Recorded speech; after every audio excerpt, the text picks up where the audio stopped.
You're very welcome along to the Matchbook Football Podcast, looking ahead to a busy Premier League weekend, but we've also got the EFL playoffs, plenty of bets throughout those cards, as well as the European action, which is headlined by El Clasico. So there's plenty to play for and plenty for OHaire and Adrian Clarke to get stuck into. I'm your host, Daniel Hussey. Welcome along. Now, if you are watching live or on Wednesday or Thursday, there is a Champions League and Europa League podcast still available if you want to see what the lads have picked throughout there. But we will focus again, as I touched on, the weekend's football. Before we get going, insights.matchbook.com, you can get a full recap of all the guys' picks there. Just a look ahead to some of the stuff we have coming up. We've a lot of horse racing stuff coming up. We've also kicking off the English Greyhound Derby. That should be in your podcast feed from Wednesday afternoon as well. And last thing to check out, the current offer we have going on Matchbook, enter the bonus code POD50 if you don't have a Matchbook account and would like to set one up. That's the bonus code POD50. Get £50 worth in free bets when you bet £50.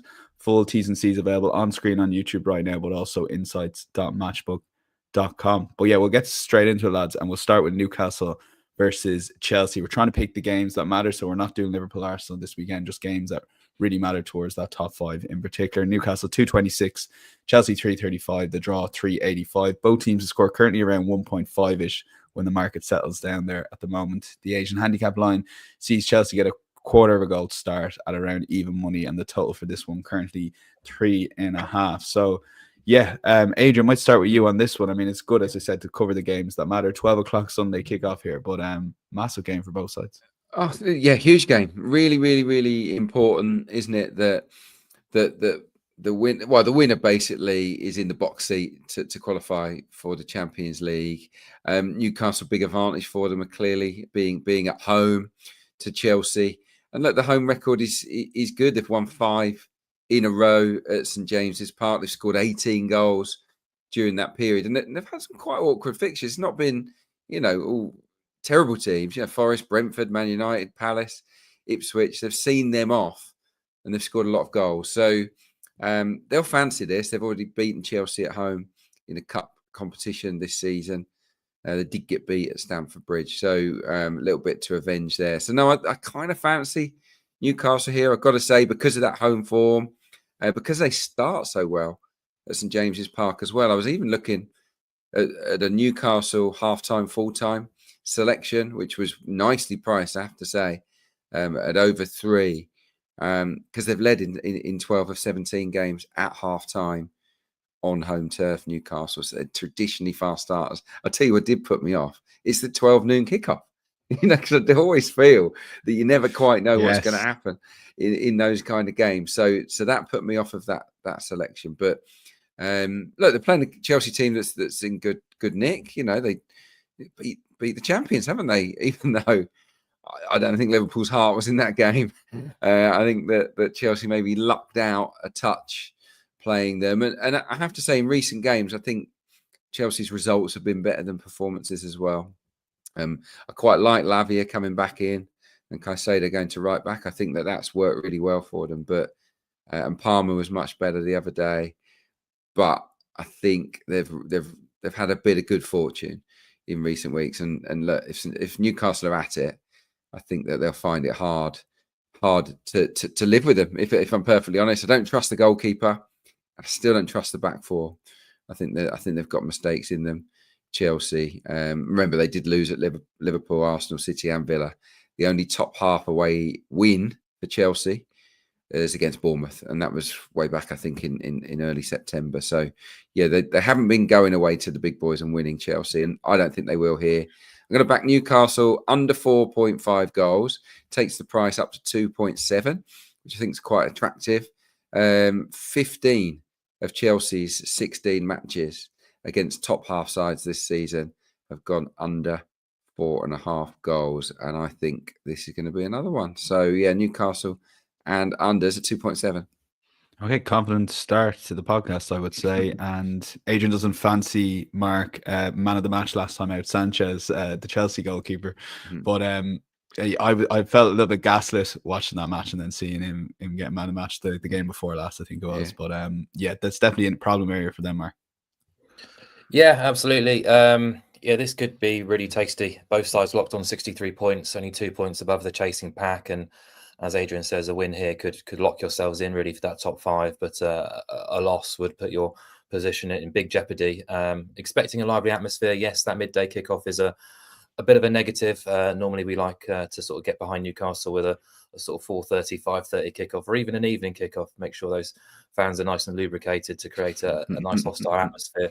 I'm sure they'll be up for it regardless. But yeah, I mean, it's almost like Adrian's been reading my notes because everything I've put down here he's already mentioned. So I'll try and flesh it out a little bit differently. But yeah, I opposed Newcastle last week at Brighton. I do want to have them on side this time around. I was very close to hitting them on the nose at 225, 230-ish. They do have the pedigree for raising their game against the big boys at St James's. Arsenal beaten, Liverpool and City held, Forest and Villa beaten here. They've scored at least 3 goals in 3 of those 5 games as well. Chuck in the cup win over Liverpool at Wembley, the 2-legged success over Arsenal. We can see that this team can raise their game, and I suspect they will do here. There obviously are a few injuries here that have weakened them slightly in more recent weeks, but I do think that collective remains very strong, and I just think they're a much more trustworthy animal, particularly on Tyneside compared to Chelsea on the road. As Adrian says, those 3 recent wins look good on paper, but they're pretty poor actually against both Fulham and Everton. Managed a combined expected goals total of 178 across those 2 games, won them both, created only 2 big chances across both of those matches before sort of beating a hungover Liverpool side. So, you know, I'm not overly interested in that recent form guide. Yes, Palmer's restored his confidence a little bit. Sounds like he's got a point to prove. Lavia's made a difference too to that midfield balance. And yeah, the defence still doesn't convince me. And if you exclude the bottom 5, they've only won 3 times away from home this season. 1 win and 5 defeats and 7 trips to the top half, scoring just 4 goals in those 7 games. The only away days in which Chelsea have also won the expected goals battle have come at West Ham, Leicester, Southampton, Ipswich, Everton and Palace. So that's the bottom 4 plus Everton when they're under Sean Dyche's watch. So they were bottom 5 as well, which is pretty damning actually, and makes it pretty difficult to sort of be overly positive about them, even with that handicap start. So saying that, maybe just the midday kickoff, maybe the fact that they do still possess some fine individual quality. It wouldn't be an enormous shock if they sort of stepped up and produced a bit of a performance here. So I'm going to play it slightly more pragmatically and back Newcastle double chance with over 3.5 cards, which comes in at 1.8. 80% of Chelsea games have gone over 3.5 cards, 82% away from home. And John Brooks is our referee here. He has hit the mark in 16 of his last 18 league games. So, you know, go straight back to the beginning, really. This is a massive match for both of these 2 teams. It wouldn't be a huge surprise if it escalated into a bit of fisticuffs here and there, and sort of the cards are flashed about in that second half. So, yeah, hopefully it's a feisty one, and hopefully Newcastle come out on top. Okay, pragmatic, as Mark said, if you want to do Newcastle double chance and combine it with over 3.5 cards, 1.8. Adrian's selection, Newcastle to win under 4.5 goals, is 2.7. This is going to be our £10 money back special, so I'm actually going to combine the 2. A little bit aggressive going Newcastle win here, but we've got a 5-2 shot here, 3.5 on Matchbook. It's a £10 money back as a free bet if your bet loses here.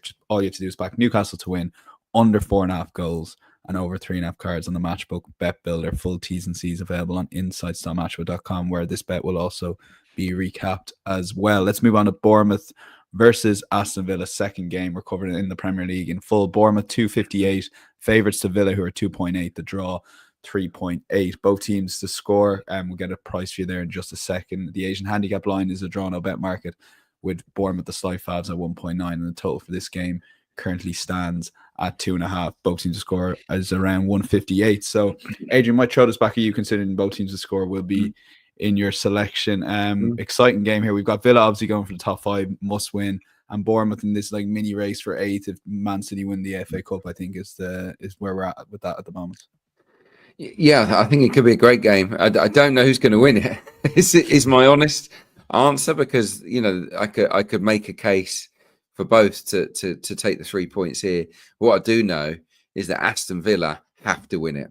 They have to go down there and turn it on and get the 3 points. If they want top 5, I don't think anything other than a win in this fixture will be good enough. So I expect Unai Emery to be as aggressive as he will be.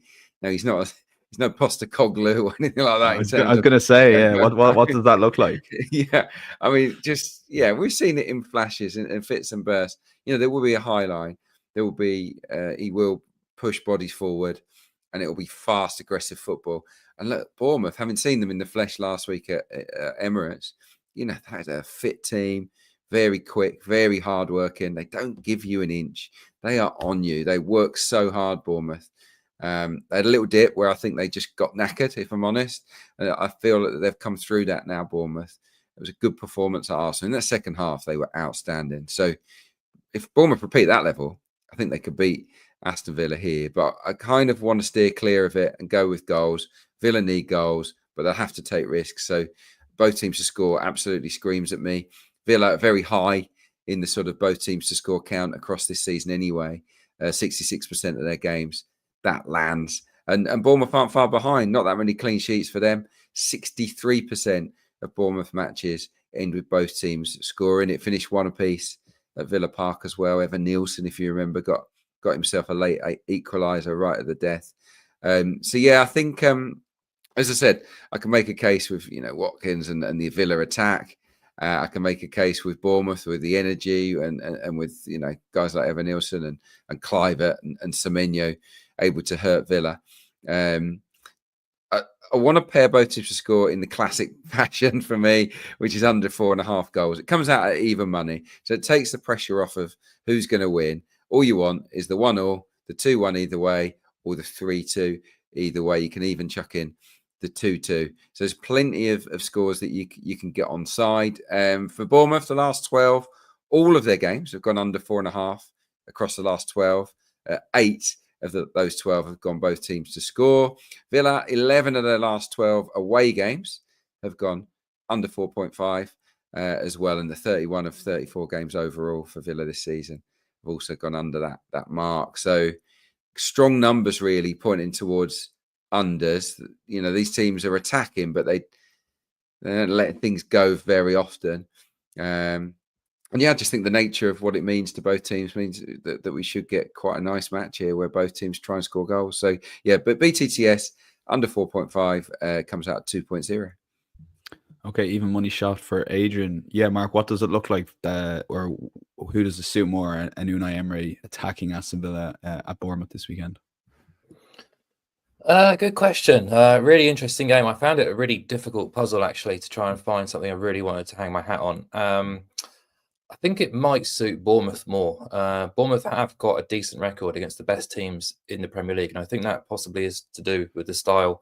They're more comfortable kind of pressing and forcing teams into mistakes and countering them than perhaps sort of taking the initiative against the lesser lights. And yeah, I just feel coming into this match now, Bournemouth are obviously involved in that battle with Brentford, Brighton, and Fulham, all within sort of 2 points of them to try and finish in the top 8. Villa, of course, chasing Champions League. Bournemouth's performance levels have dipped in the final quarter of the campaign, but I've still got them 7th on expected points in the last 8 games.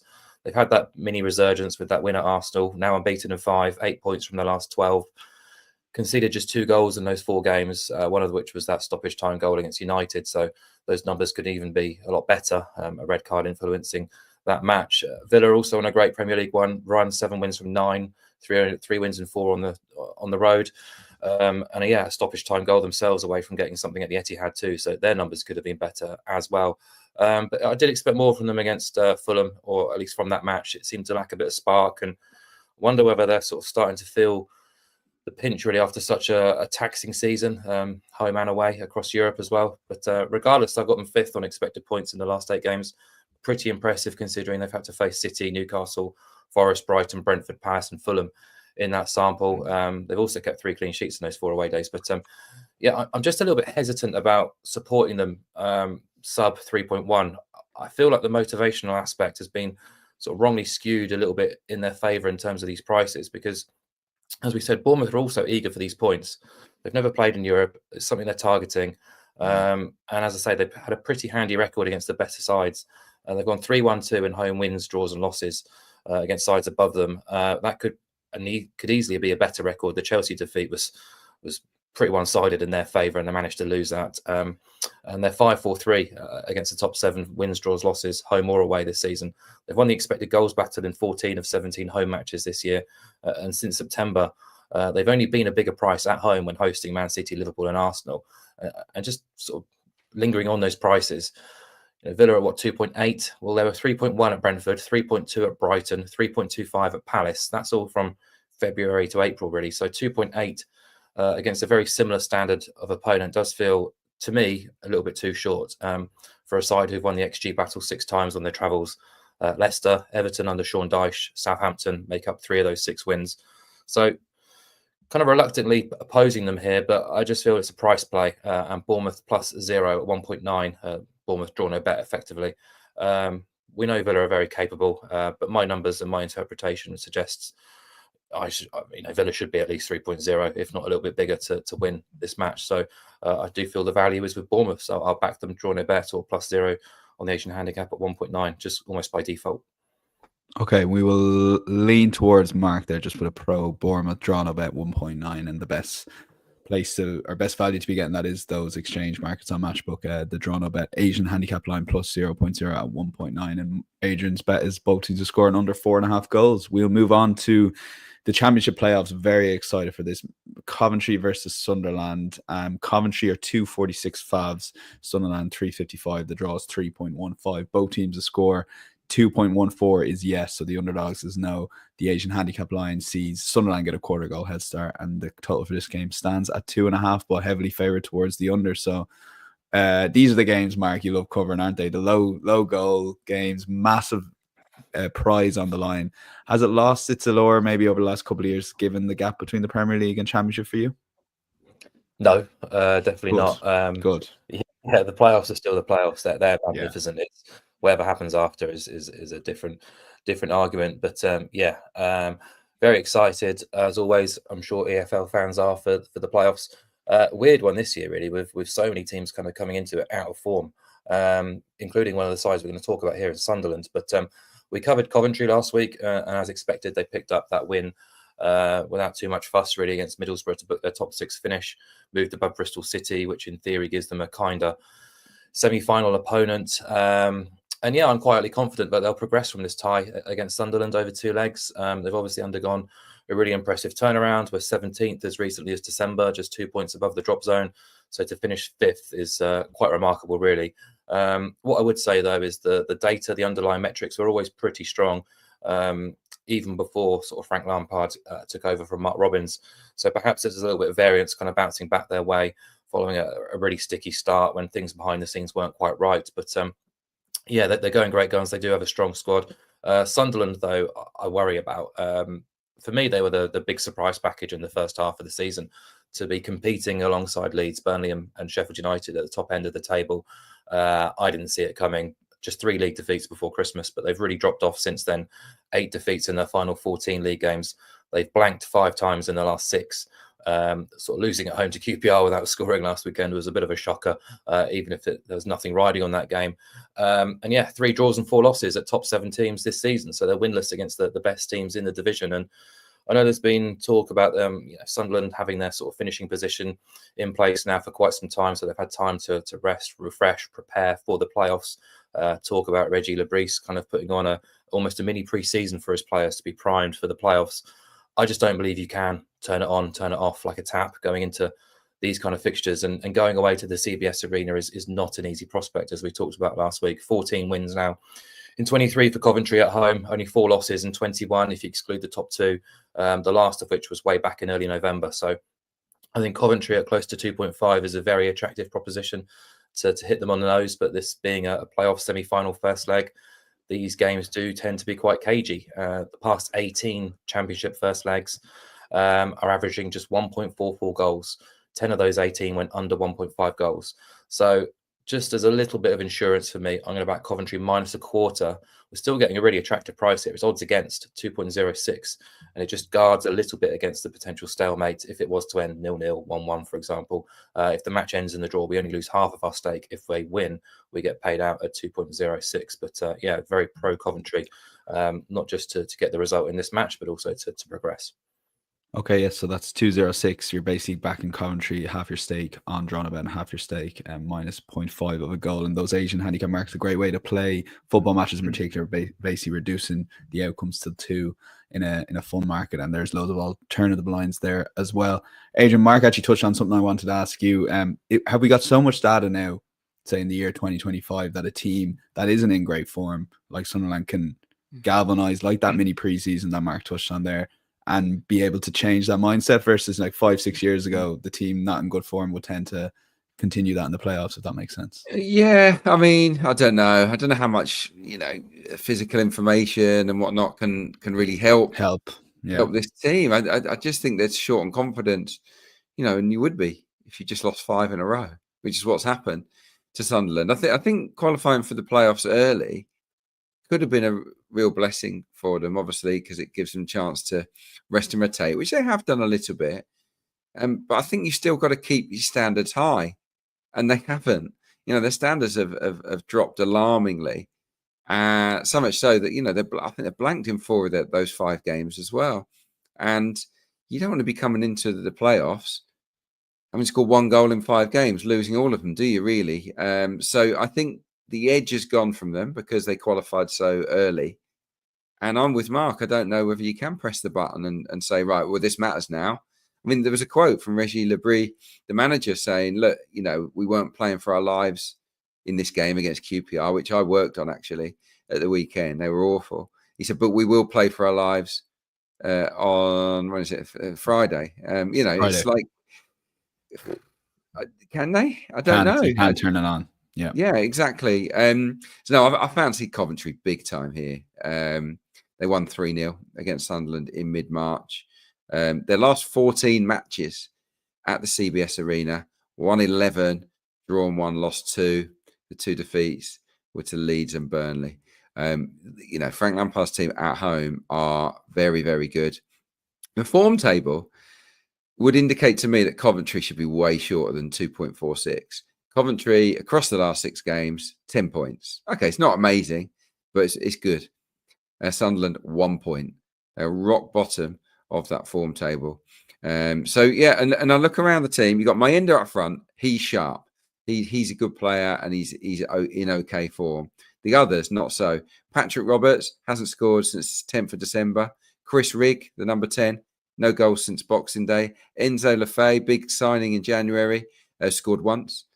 Joe Bellingham hasn't scored since the 21st of December. Isidore, the other centre forward, no goals in 13 games. So inside the final third, they've got no confidence at all outside of Mayenda. And against QPR, their final third play was terrible. Coventry, just very quickly, the form quite patchy, but they got it together to beat Borough last weekend to make the playoffs. And what I noticed was the team, that the starting 11 is absolutely the starting 11 he'd want. You've got Ben Sheaf and Matt Grimes in midfield. They've not played together very often.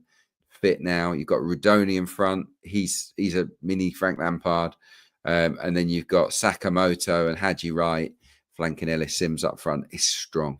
And they're all in better form than Sunderland's players. So for me, no-brainer. Coventry, 2.46. Sakamoto hitting 180s with his first ever darts. Have you seen that as well?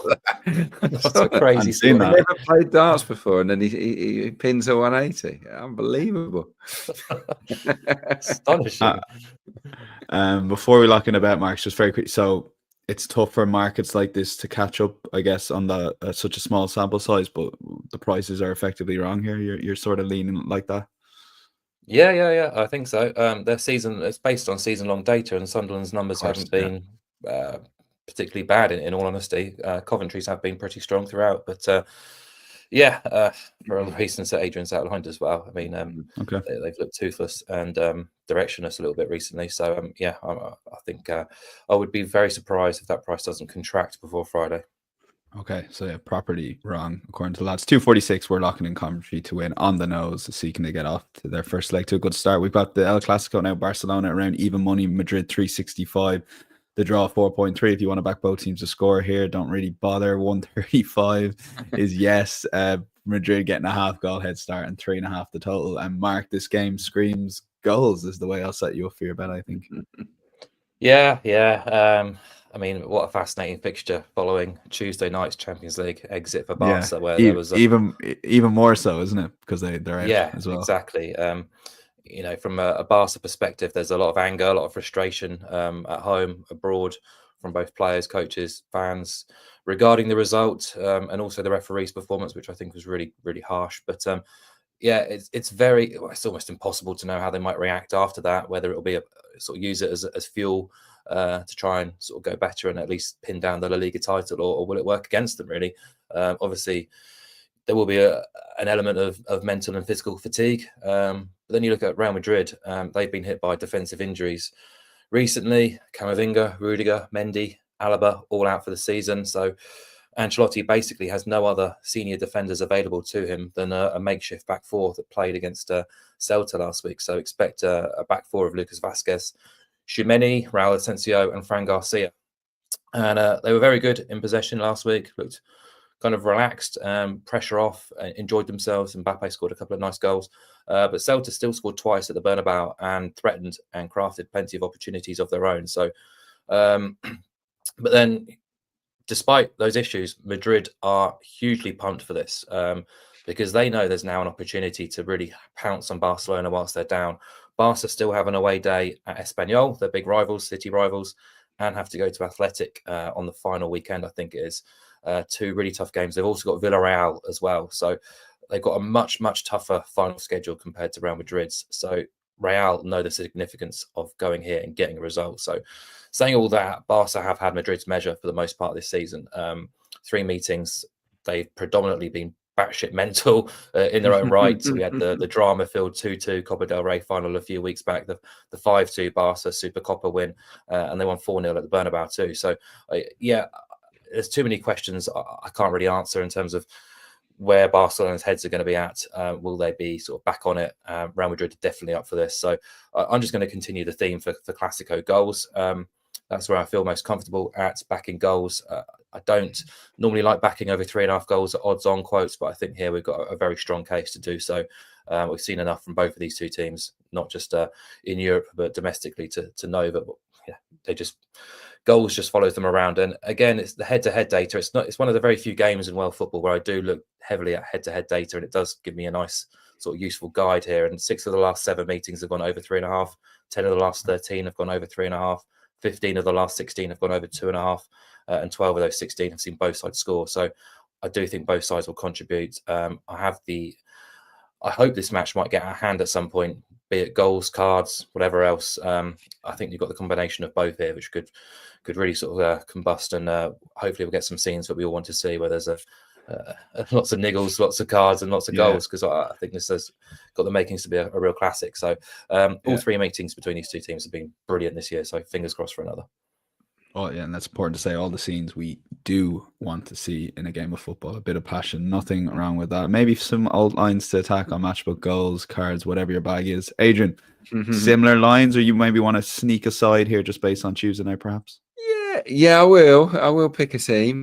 But yeah, I agree with Mark. I think it screams a sort of another entertaining game, doesn't it? I mean, how is their mentality after that loss? I did find it slightly strange that they were so big on the official.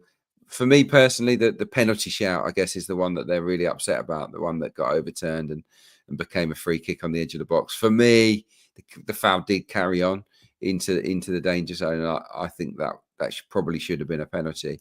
So I guess that's why they're irate. But Hansi Flick's got to look at himself and his approach as well, and say, did we, was our defending good enough? Was my tactics in terms of that high line, did it backfire? And I think the answer is yes. But we know that he's not going to change. Look, Barca have won 3 in a row against Real Madrid this season. Can they really do a 4th? That's the question that I'm asking, really. I'm saying, can they really beat Real Madrid 4 times in the same season? And I've got a question mark over that, because they're fed up for going out of the Champions League, and for the reasons that Mark just said. Real Madrid are pumped for this game. I think it matters more to Real Madrid. They are going to be desperate to turn them over. Obviously, they got beat 4-0 at the Bernabeu early on in the season, so a little bit of payback in mind. Both teams to score definitely is on my checklist here. It's happened in 5 of the last 6 Clásicos. I think Mark outlined all the other really strong stats regarding both teams to score. Obviously, Real Madrid got defenders out, but I don't like Barca's defence either. And I love both forward lines. So, yeah, both teams to score feels right. But I'm willing to go Real Madrid double chance to partner that up with both teams to score because of their desire to win this game. And they've got so many good players, Vinny Jr. and Mbappe and Bellingham. Obviously, those red cards in the Copa del Rey final, that will have wound them up as well. So they'll be extra, I think, determined for this one. So, yeah, for me, having seen, a fair bit of these two, I haven't watched so much Champions League lately. I do think Real Madrid have got a chance here. So I'm going to back them because they are the underdogs. So Real Madrid, double chance, and both teams to score is 2.25. In terms of this season, both of the teams have only failed to score in 2 of 34 games. Going to score here, and then we're backing against Barca winning, aren't we? Real Madrid know that if they can take points off them, they're still in the race, and that's a pretty big incentive from where I'm sat. Okay, whatever way you want to go about it, betting on this game, 135 is both teams to score, so you're getting that massive boost to 225 with Adrian's pick, combining that with double chance Madrid, but we'll lean towards marking over 3.5 goals at 195. And do check out if you want to be backing that bet, particularly near the off. It will be no better price than Matchbook on the exchange market. Any other bets, Mark? 2 selections here, and yeah, if you maybe take the Torino one and you can cover the other one along with your long shot one then as well. Yeah, sure. So this is just a reaction to Tuesday night. Inter's season looked in turmoil a week ago. They were on for a treble. They lost in the Coppa Italia semis against Milan. Then they surrendered top spot in Serie A, and then they had to play Barcelona in the Champions League. And I mean, what we've seen over the last week or so is an Inter side who've poured absolutely everything into those 2 games against Barcelona to secure their place in the final. Blood, sweat, tears, and everything else, really. And I just think the emotions, the celebrations, and more importantly, the physical toll of those 2 games on that first team squad will be significant enough for changes to be made to the Inter side this weekend.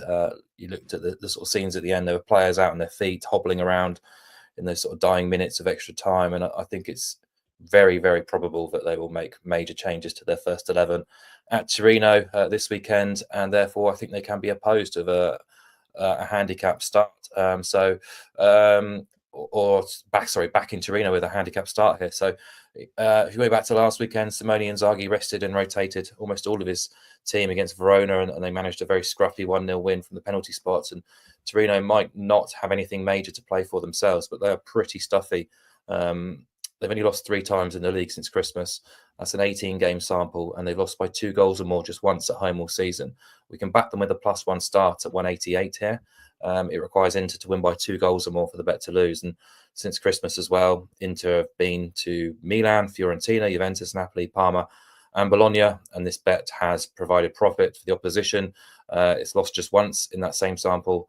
And this Inter side, renowned for their sort of defensive ability and resilience, have only kept 4 league clean sheets in 17 matches now. Concede here, and they need 3 goals or more for the bet to lose. So quite happy to oppose Inter by backing Torino +1 on the Asian handicap at 188. Okay, 188, as Mark said, and the other bet will cover alongside his long shot. It's effectively a double up. Adrian, similar to Coventry Sunderland in some ways, maybe argue more so with Walsall. I mean, I saw a screen grab of the table after 20 odd games of the season. It doesn't make good reading to miss out on automatic promotion by a point. Oh, they've had a stinker. They've had an absolutely horrid time, Walsall. Since the January transfer window, they've fallen off a cliff. They were nailed on to win the title, and they ended up on the final day missing out on automatic promotion via a very late injury time winner at Bradford. It was pretty heartbreaking for them, but they kind of got themselves to blame. So they find themselves in the playoffs feeling desperately bad.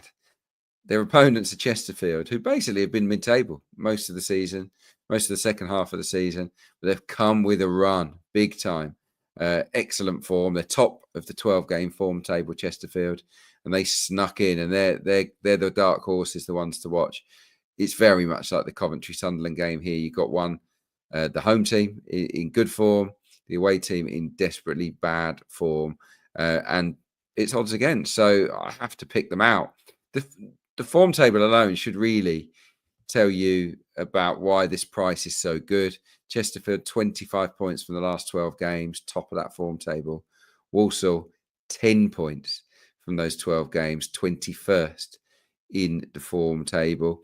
Chesterfield at home, been scoring goals, 10 in their last 3. They've got a very experienced manager in Paul Cook, loads of promotion experience in their starting 11 as well. So they've got a lot of players in their 30s. What we'll say is that Walsall did win on the final day, their first win since late February, but it was in vain ultimately. So that's one positive for them. But if you look back, since the 25th of January, Walsall have won 3, drawn 10, and lost 8. It's it's not relegation form, but it's bottom half of the table form for Walsall. So yeah, Chesterfield at home to this team, 2.15. Yeah, it leaps off the page. I was just going to say, if I may, Adrian, obviously they won that game at Crewe to their first win in feels like forever, really. But do you not almost counterbalances by the way in which the sort of the afternoon played out, because they thought they were getting promoted, and then Bradford scored that absolute stoppage time goal, absolute killer for Walsall. Like any sort of confidence you gain from winning a game, you've been knocked for 6 again. They're on their knees, weren't they? It was really cruel because they were basically trying to talk to the fans, saying, "Are we up or what's happening?" But the game, because there was a pitch invasion, it kept going on and on and on, and eventually it filtered through. Long after their whistle had gone, that they were in the playoffs. So they must have had a terrible few days. Brutal. Matt Sadler, he's got to fake it, hasn't he, to his players, because he would be feeling so miserable, but he's got to get them up, hasn't he? And I think that's easier said than done. If they do, if Walsall win this tie and then they go to Wembley and win, it'll be an incredible promotion because they've been so bad in the run-up. So they're easy to oppose here. Yes, the age-old debate, though. Do you think people should have the answer to this? Because it happens so many times, but sometimes you just can't fake it, as you said, Adrian. Long shot times, you're putting this in long shots, Mark, along with your any other bets. So work away. Anthony Taylor made his Monday Night Football debut, proudly showing his low card counts throughout the season. If only we were talking about this halfway through the season like you were, Mark. So it might not have been in the mainstream media, but bettors like yourself have been well aware of Anthony Taylor's low card counts for a long time, and ever since that high card 10 or 11 cards he showed one game early on in the season. And he is refereeing Liverpool versus Arsenal on Sunday, which on the surface of it is always one of the sort of big games of the season. It's just not this time around. Liverpool have won the league. Arsenal coming off a Champions League semi-final, second leg.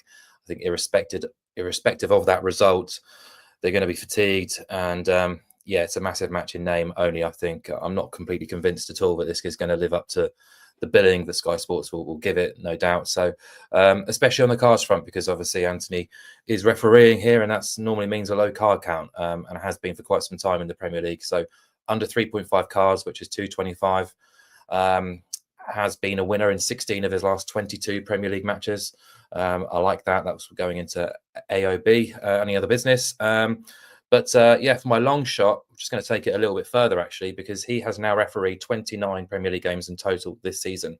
In 10 of those, he's produced 0 or 1 card in total. On 6 occasions, he's given no cards at all. So under 1.5 cards has a 34% hit rate in Anthony Taylor's Premier League games this season.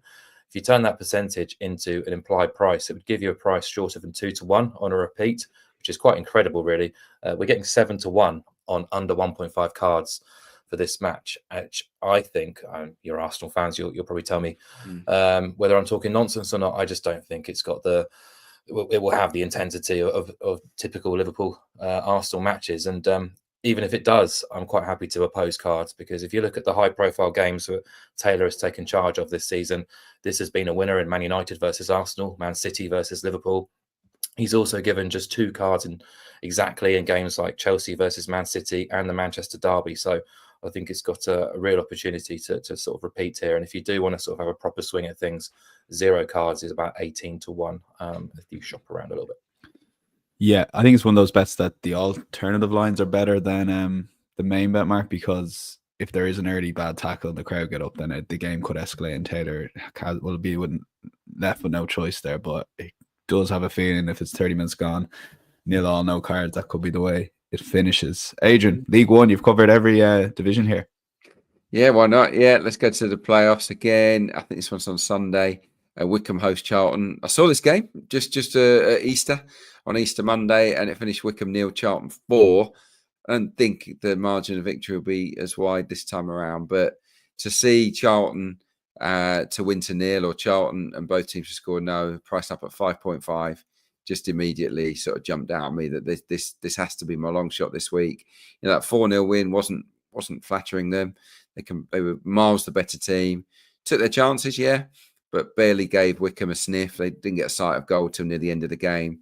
Yeah, it took until about the 74th minute or something for them to register a shot on target. This is the playoffs. It'd be different, of course. I think it would be a lower scoring game. But I would have to fancy Charlton here. Wickham are in woeful form. They've lost 3 in a row.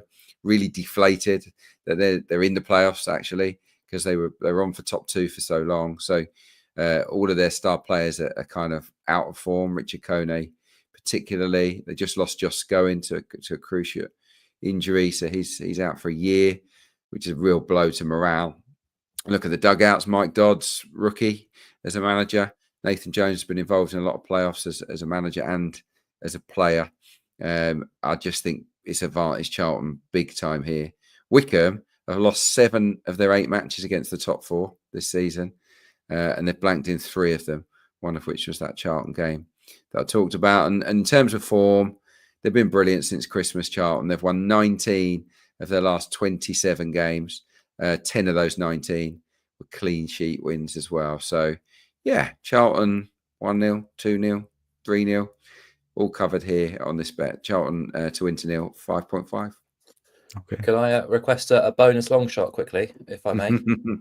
Yeah, from Mr. Clarke.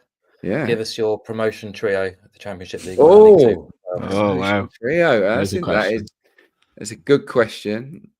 Put me on the spot. It's Coventry or Sheffield United for me. I'm going to go with Sheffield United.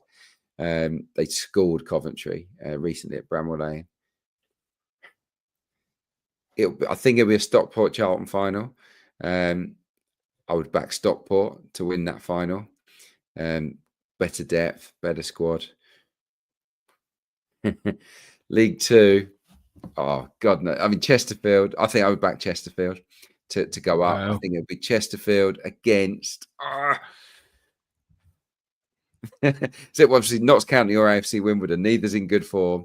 I'll say Wimbledon are going to sneak into the final, but they won't have enough goal power to live with Chesterfield at Wembley. So Chesterfield, Stockport, Sheffield United. There you go. Absolutely. Does that make sense? There's your treble. Yeah. You might. Yeah, I've got Mark, Blades. I backed Blades and Chesterfield in the double. I couldn't decide between Stockport and Charlton. Wow. And I pretty much got the same finals as you. So, yeah, I'm quite happy with that. Oh, well, good. The lads are all over. You won't get better EFL experts than the two. I know Adrian gets the headlines, but Mark, makes his living on the EFL as well, rest assured. But there's Adrian's treble, Coventry, Stockport, Chesterfield, and Mark's isn't too far behind that. Mark, best bet on the card, but again, showing off your knowledge here, we're going to Serie A for the best bet of the weekend. Yeah, Napoli to win and under 3.5 goals when they play Genoa. Napoli looking very difficult now to stop in terms of winning the Scudetto. They've won 4 on the spin, 6 wins in 8. Antonio Conte has got his team exactly where he wants them, without European distractions this season, so they're fit, fresh, and going well for the final run-in, which is in stark contrast to Inter. They're at the Maradona this weekend. They've won 13 of 17 home games all season. There are also 19 wins from 24 when facing sides in 7th and below, home or away. At the Maradona, they've won every game bar 1 against teams in 7th and below. And I'm going to back them to beat Genoa. Include under 3.5 goals. We've got a nice price to cheer on. Conte and Napoli just don't really do high-scoring games. 20 of their 23 wins overall have seen under 3.5 goals land. 12 of their 13 home wins have seen this selection pay out. Overall, 30 of their 35 league games have gone under 3.5 goals. You look at Genoa, Patrick Vieira in charge of there, boring the pants off everyone as he normally does. 30 of their 35 games all season have gone under 3.5 goals. More importantly, 10 of their last 12 have gone under 2.5 goals. They've failed to score in 4 of 6. They've also lost 8 of 10 winless matches against the top 6, and they've lost 7 of 8 winless matches away at top half teams. So Napoli, you're backing them to win 1-0, 2-0, 3-0, or 2-1, and it's what, 1.8. Harsh on Vieira there, Adrian, wasn't it? His teams don't play that good football though, do they? I know. But I love Patrick, so yeah. Any bad word against Yeah. Vieira, we have to accept as harsh, Mark. I'm afraid. Shocking, absolutely dreadful. Harsh, So but fair. carry on. Harsh, possibly fair. Adrian, best bet, Coventry. Let's go. Yeah, I don't like doing it. I don't like throwing one that we've talked about in for best bet, but I've seen a lot of Sunderland this season. I've worked on a few of their games, and in the second half of the season, they've been dreadful. They've got no confidence inside the final third, and all of their forwards, barring Mayenda, are out of sorts. Last 6 games, they've got 1 point, and they've scored 1 goal. Coventry, 10 points for the last 6 games. They've got their best players fit and available. Unbelievable home record: 1-11, drawn 1, lost 2. That's their last 14 at the CBS Arena. I just think they're going to have too much for Sunderland in this first leg. And yeah, I even think they can build up a good enough advantage to kind of almost get the job done in this first leg. So yeah, Cov for me on the nose. That's a great price. I can't see it lasting. 2.46 at the minute. Okay, time recording is Wednesday there. That is a Friday night game. My thanks to Mark and Adrian. Fascinating weekend podcast and plenty on the line this week. And insights.matchup.com, get a full recap of all the guys' picks. And if you are listening, and it's much appreciated, wherever you're watching or listening, take 2 seconds to just hit that like button, follow or subscribe for completely for free. Again, wherever you're watching or listening, we'll be back around this time next week to preview another weekend's football and try and get as many of the playoffs in as we can. But until then, enjoy the weekend. Bye-bye.